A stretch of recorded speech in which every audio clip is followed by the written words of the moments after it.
My topic is Fourier series.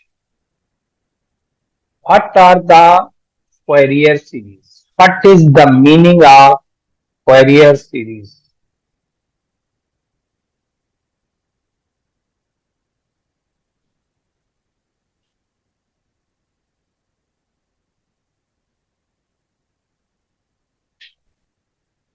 Fourier series is an expansion of periodic function. What are the meaning of the periodic function? The meaning of periodic means anything repeated in equal time interval or in equal position, that is called periodic. In case of simple harmonic oscillation, particle अगर इस point पर है, यहां से ये जा रहा है और लौट के अगर यहीं आ जाता है, अगर मान ली सपोज 1 सेकंड लेता है, ऐसा ही 1 सेकंड बार बार हर राउंड में अगर लेता रहे, तो हम ऐसे मोशन को पीरियोडिक मोशन कहते हैं. Any function that repeats after equal distance or equal interval of time is called periodic function. Suppose this is a variation of any function.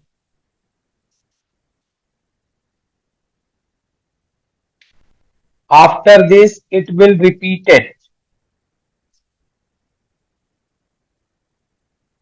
मतलब यहां से स्टार्ट हुआ, यहां पर खत्म हुआ, फिर यहां से स्टार्ट हुआ, यहां पर खत्म हुआ, फिर यहां से स्टार्ट हुआ और यहां पर खत्म हुआ. अगर ये डिस्टेंस a है, ए डिस्टेंस बाद रिपीट हो गया, फिर ये आपका ट्वाइस ए है, मतलब ए ये भी हुआ और ए मिला के ट्वाइस ए, मतलब ट्वाइस ए, मतलब ए डिस्टेंस बाद खुद रिपीट हो गया. अगर ये डिस्प्लेसमेंट वर्सेस टाइम ग्राफ है, तो ये टी टाइम पर यहां पर पहुंचा और यहां पर 2t टाइम पर पहुंचा, यहां पर 3t टाइम पर. Such type of expansion or representation, graphical representation is a periodic representation. Fourier series is an expansion of periodic function in terms of infinite sum of sine and cosines. Sine का variation periodic होता है, cosine का भी variation periodic होता है, क्योंकि cosine cos आपका 0 पर 1 होता है, 180 पर -1 होता है, मतलब वैल्यू मॉड इसकी 1 होती है. साइन 0 0 होता है, साइन पाई 0 होता है, मतलब that are the periodic expansion.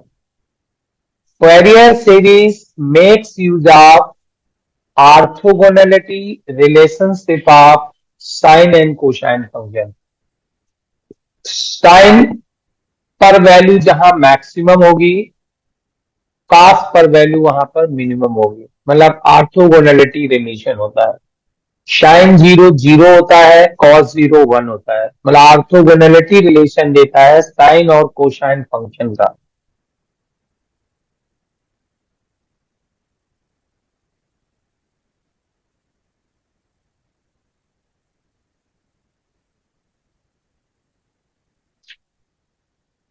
और स्टेटमेंट लिखा है, जो मेन हमारा स्टेटमेंट होगा, जो एग्जाम में लिखना होगा, वो स्टेटमेंट ये होगा. Any periodic function can be analysed as the sum of infinite number of harmonic terms.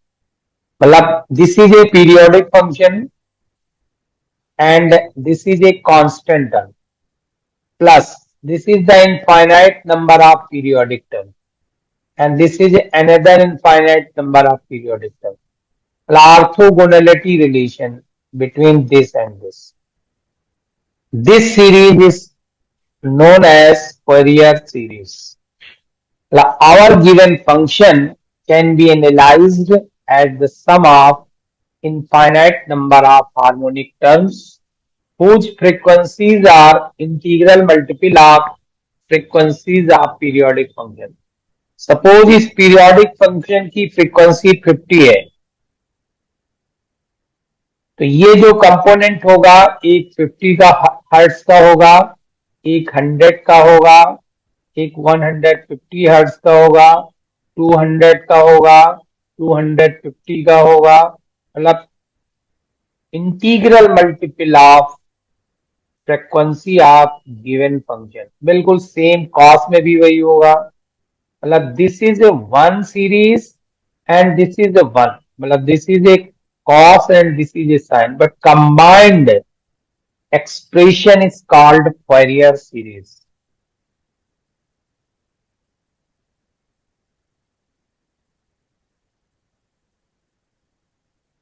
A naught, an and bn are constants.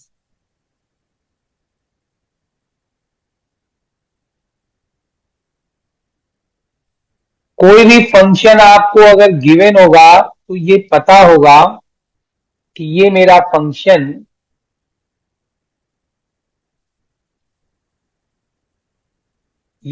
Function का पीरियड कितना है, पीरियोडिक है.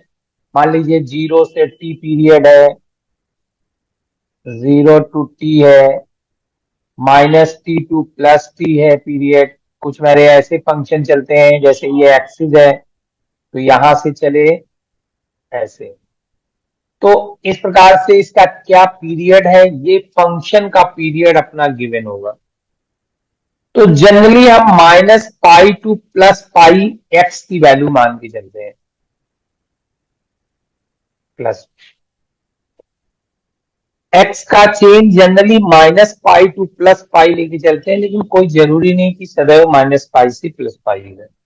लेकिन मैथमेटिकल एक्सप्लेनेशन करने में हम -π टू +π पीरियड लेते हैं. सबसे पहले हम कैलकुलेट करते हैं ए नॉट. ए नॉट अगर आप कैलकुलेट करना चाहते हैं तो आपको इस इक्वेशन को डायरेक्ट इंटीग्रेट कर देना है ए नॉट निकालने में. क्योंकि अगर ये वाली वैल्यू 0 हो जाए, ये वैल्यू 0 हो जाए तो ए नॉट का मान निकल आएगा. ए नॉट अगर आप कैलकुलेट करना है तो आप इस इक्वेशन को डायरेक्ट इंटीग्रेट करेंगे for given period -π to +π. y लिखा है, इसकी जगह आप fx भी लिख सकते हैं, नो प्रॉब्लम. fx को हम सिंपली y मान लिया. देखिए इसकी वैल्यू आपका सीधा सीधा हो गया, x इंटीग्रेशन आएगा और -π से +π करोगे तो 2 आ जाएगा, इसका 2π आ जाएगा. अब मैं देखता हूं इस टर्म को. वैसे एग्जाम में आपको डायरेक्ट लर्न रखना है, सो करके बहुत दिखाने की जरूरत नहीं है क्योंकि प्रॉब्लम्स आती है इस पर. अब देखिए इसको मैंने इंटीग्रेट किया तो sin nx का हुआ -cos nx अपॉन n. आपने लिमिट लगाया cos nπ, cos nπ, और जब आपने -π लिमिट लगाया तो cos -nπ. cos -θ equal to cos theta होता है.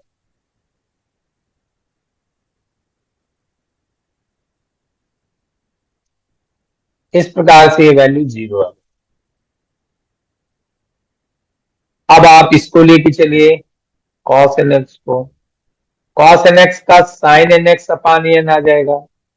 अब sin nπ और sin -nπ, sin का हर पाई मल्टीपल 0 होता है, मतलब भी 0 हो गया. इसका मतलब this term will be 0, this term will be 0, only ये बचेगा. क्या बचा? -π to +π y dx is equal to a naught 2π. तो this is the value of A not. आपको इस फार्मूले को लर्न करना. डेरिवेशन उतना इम्पोर्टेंट नहीं है जितना ये लर्न करना। 1/2 pi minus pi to plus pi y d x.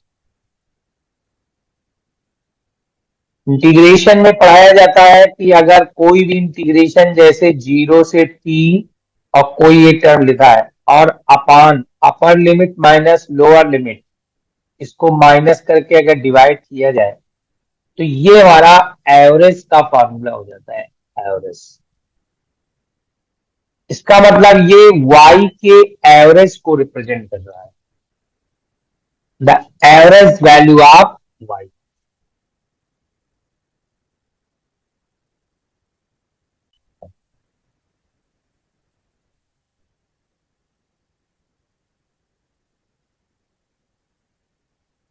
अब आते हैं कैलकुलेशन करते हैं an का।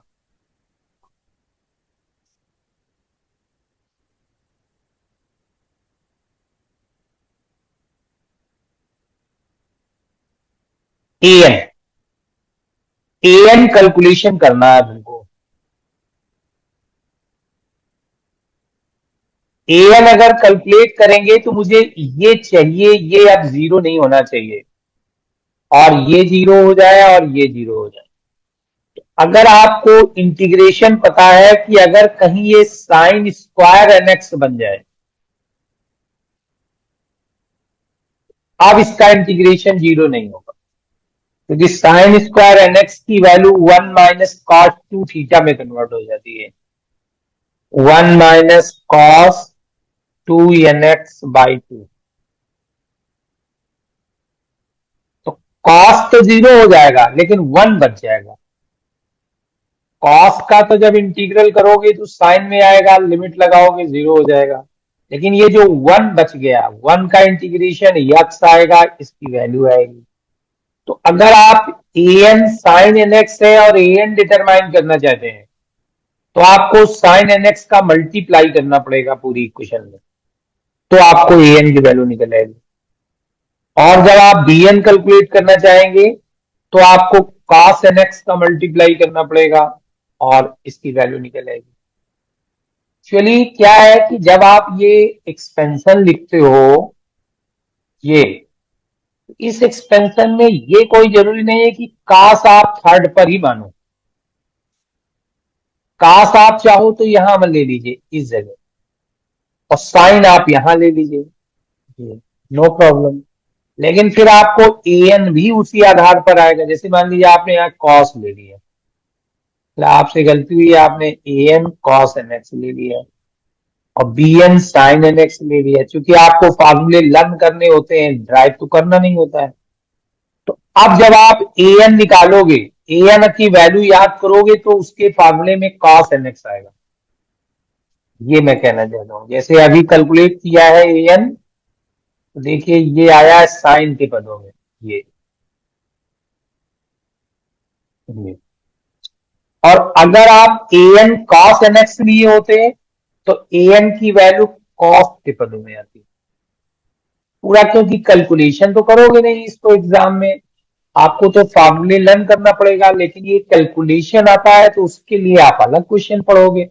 अगर डेरिवेशन आता है, अगर डेरिवेशन नहीं आते तो इस पर तो प्रॉब्लम्स आएंगी। तो जब आप प्रॉब्लम सॉल्व कर रहे होंगे तो ए नॉट, an और bn मुझे लर्न करना पड़ेगा। और फोरियर सीरीज लर्न, 3-4 चीजें आपको लर्न करनी है। What are the Fourier series आपने एज्यूम किया तो आप लिखेंगे ए नॉट प्लस, अब यहां आप स्वतंत्र है क्या मानते हैं, मान लीजिए n बराबर 1 to infinite an sine nx मानते हैं, plus summation n is equal to 1 to infinite bn cos nx मानते हैं। तो आपका ये an का ये वाला फार्मूला सही है और bn का भी यही फार्मूला आएगा, लेकिन साइन की जगह कॉस हो जाएगा। सारा एक आप सॉल्व करिए, अगर एक आपने ये हल करके दिखाया है, दूसरे को डाल देखिए कैसे हल है। साइन nx का मल्टीप्लाई करके इंटीग्रेट किया गया है तो साइन nx की वैल्यू 0 आएगी और साइन स्क्वायर nx की वैल्यू देखिए कैसे आ गई, 1 माइनस cos 2 nx/2। और bn ये आया cos nx sin nx, तो sin a cos b, मतलब 2 sin 2a बराबर होता है sin a cos b।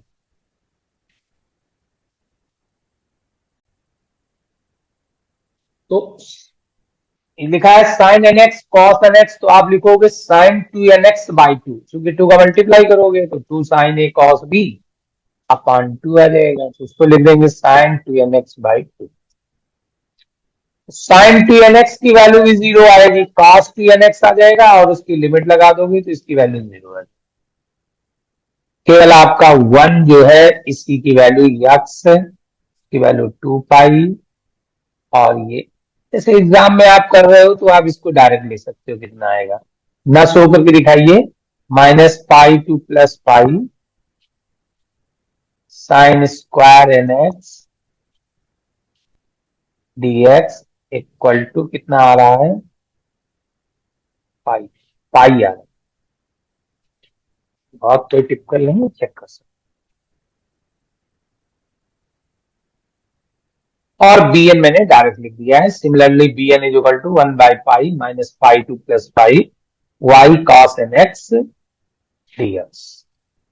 तो this is the determination of Fourier constants, in which the constant a naught represent the value of average value of given function। an and bn आपके ऐसा representation नहीं कर रहे हैं, जो हम क्वेश्चन है मेरा वो a नॉट के लिए है, उनके अपने फार्मूले हैं, दोनों फार्मूले आप लर्न कर लीजिए।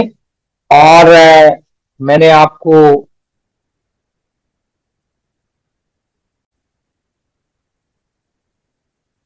अब मेरा फंक्शन कैसा है, फंक्शन दो प्रकार के होते हैं, एक इवन एंड एक ऑड।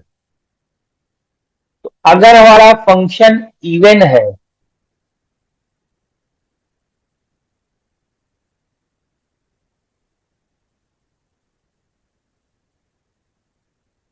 तो f minus x is equal to f x होगा। इस पोजीशन में ए नॉट आपका क्या हो जाएगा, ए नॉट का ये फार्मूला होता है, पाई की जगह एफ एक्स ही होता है। अब हम इसको क्या करेंगे, माइनस पाई से जीरो और जीरो से पाई लिखेंगे, माइनस पाई से जीरो एंड जीरो से पाई। अब क्या करेंगे, ये वाला जो है इसमें चेंज करेंगे, x को माइनस से एक्स रिप्लेस करेंगे, दूसरे वाले में नहीं, वो तो जीरो से पाई लिखेंगे। पहले वाले में x को माइनस एक्स रिप्लेस करेंगे, तो कर दीजिए जरा x को माइनस एक्स इसमें, तो x को माइनस एक्स करेंगे तो माइनस पाई पाई हो जाएगा, जीरो जीरो रहेगा, एफ एक्स से अब माइनस एक्स होगा, dx माइनस dx होगा, वो ये माइनस लिखा हुआ है। अब चूंकि F minus x F x के बराबर है तो ये तो अपने आप चेंज हो गया ये, लेकिन अब ये पाई से जीरो है और मुझे चाहिए जीरो से पाई, तो एक माइनस साइन आ जाएगा। तो जब माइनस साइन आ जाएगा इसको लिखेंगे जीरो टू पाई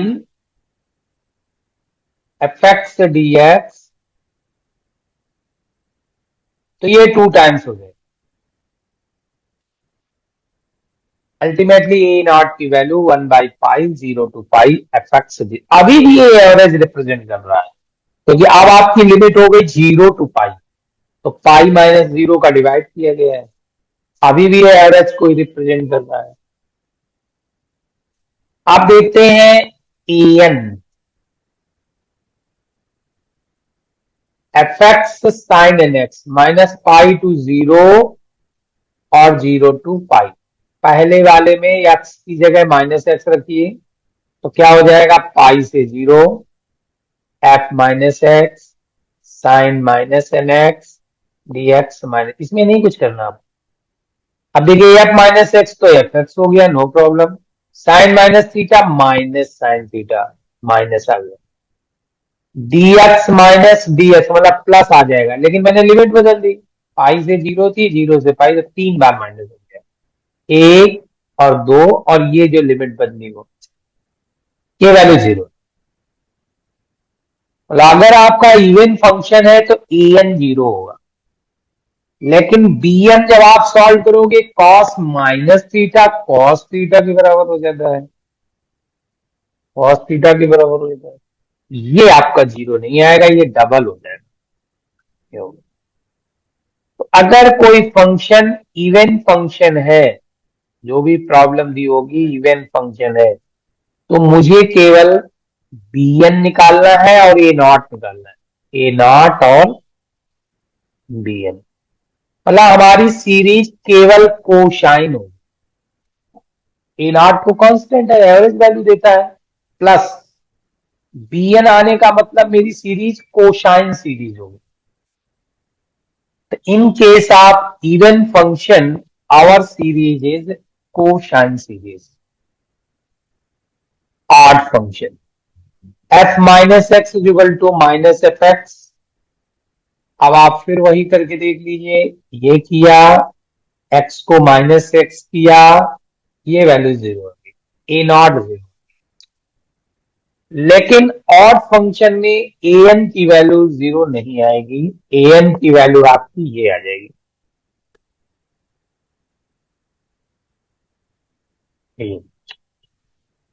और bn 0 आएगा। In case of odd function our series is sine series. In case of even function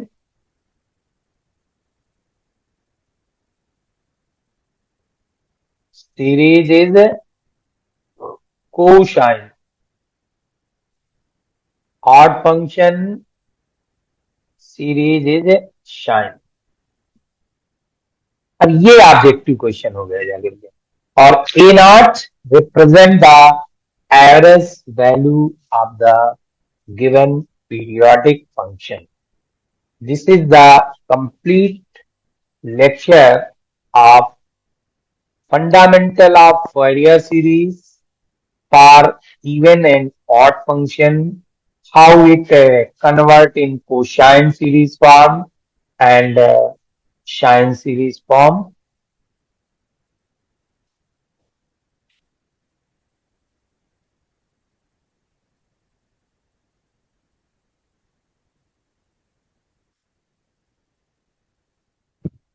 अगर आप फोरियर सीरीज को इस फॉर्म में ले लेंगे, तो यहाँ ए नॉट बाई 2 ले लेंगे। पिछला जो था उसमें ए नॉट लिया था, a naught a n b n. अगर आप यहाँ पर ए नॉट बाई 2 ले लेंगे, तो ये फार्मूले में 1/पाई हो जाएगा, अभी था आपका 2/पाई। तो ए नॉट बाई 2 लेने से दोनों फार्मूले में 1/पाई ही हो जाएगा, तीनों में से ए नॉट, ए एन और बी एन, तीनों के फार्मूले सेम हो जाएंगे, रिजल्ट में कोई फर्क नहीं पड़ेगा। अगर आप फोरियर सीरीज में ये नहीं लेते हैं तो आपका ये 2/पाई है, और अगर आप ये ले लेते हैं तो ये आपका 1/पाई आपको लर्न करना है।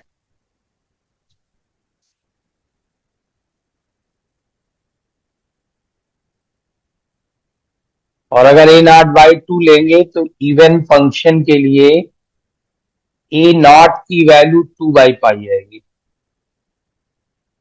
आफ्टर सॉल्विंग, और जब न्यूमेरिकल के लिए लर्न करेंगे तो ए नॉट बाई 2 आएगा।